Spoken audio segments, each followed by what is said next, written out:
In Ephesians chapter 2, it begins by talking about humanity's plight or humanity's situation outside of Christ. And yesterday, we spoke about how that, first of all, that means we were dead in our trespasses and sins.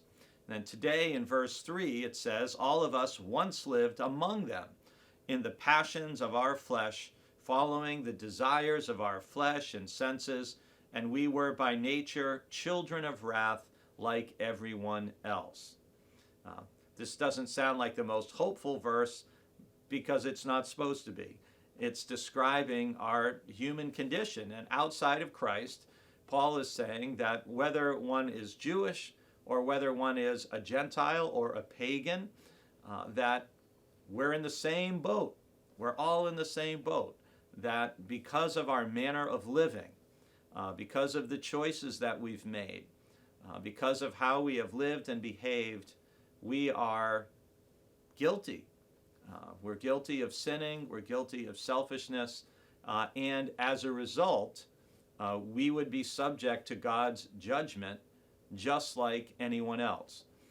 Whether one is a Jew, whether one is a Gentile, a pagan, it doesn't matter. We're all in the same boat.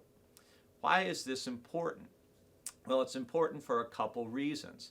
First of all, there is never a time when it would be appropriate for us as Christians to feel arrogant or condescending or like we're better than somebody else, because apart from Christ, we're no better, we're no different than anyone else. We're all in the same position in regard to falling short of the glory of God and the standard of God's morality and who God calls us to be.